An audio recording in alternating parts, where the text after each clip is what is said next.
अस्सलाम वालेकुम वरहमतुल्लाहि वबरकातुहू। मौसम बड़ा ही खुशगवार था। मैं बाहर बरामदे में बैठी हुई बरसती बारिश का नज़ारा ले रही थी। कुछ फासले पर लॉन के किनारे दरख्त हवा के हिलकोरे से झूम रहे थे।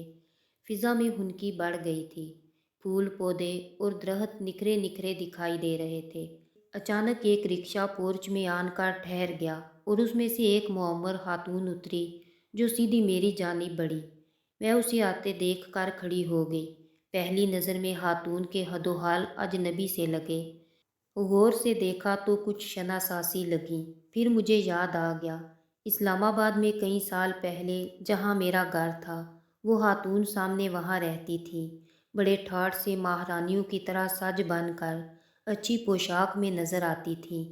मैंने एकदम से उन्हें पहचान लिया। पहले मैं इसीलिए नहीं पहचान सकी थी कि उनका हुलिया बल्कि पूरा हाल ही कुछ मुख्तलिफ नज़र आ रहा था। ओ हाला जान, आइए। मैंने कुर्सी की जानिब इशारा करते हुए उन्हें बिठा लिया और गौर से उनका मुरझाया हुआ चेहरा और मैली पोशाक को देखकर पूछा, हाला जी, बहुत अरसे के बाद आपको देख रही हूँ। हैरियत है? यूँ लगता है कि आप बीमार हैं। वो इल्तजा भरी नज़रों से मुझे देखते हुए गोया हुई। बेटी, बड़ी मुश्किलों से तुम्हारा घर ढूंढा है। जैसा कि तुम जानती ही हो कि मैंने शोहर की वफ़ात के बाद अपने बेटे को अपनी मर्ज़ी से शादी करने की सज़ा देते हुए बहू समेत घर से निकाल दिया था।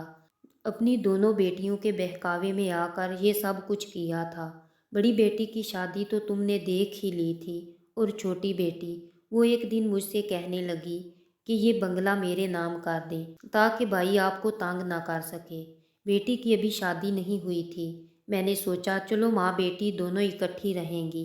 बहन के नाम घर देखकर बेटा कोई मुतालबा नहीं कर सकेगा।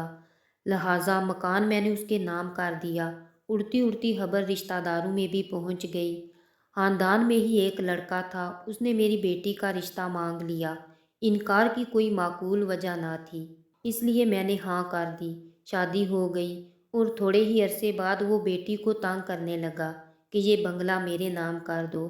तुम यकीन मानो, मेरी बेटी ने मुझसे मशवरा किए बगैर मकान उसके नाम कर दिया और शोहर की खुशी अजीज़ रखने के लिए मुझसे कहा, अम्मी आप अपनी बहन के पास लाहौर चली जाएं।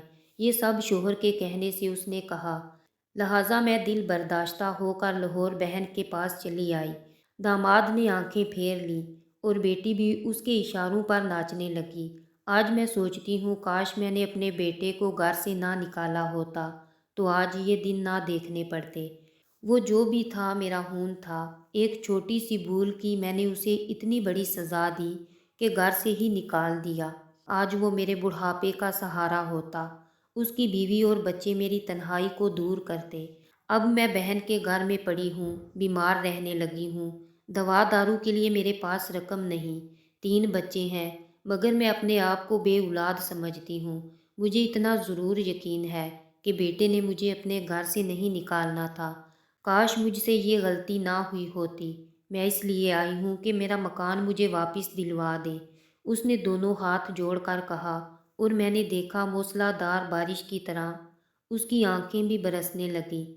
मैंने आगे बढ़कर उन्हें गले से लगा लिया। आंसू थमते नहीं थम रहे थे और मैं सोच रही थी, लोग मकाफाते अमल का भी नहीं सोचते।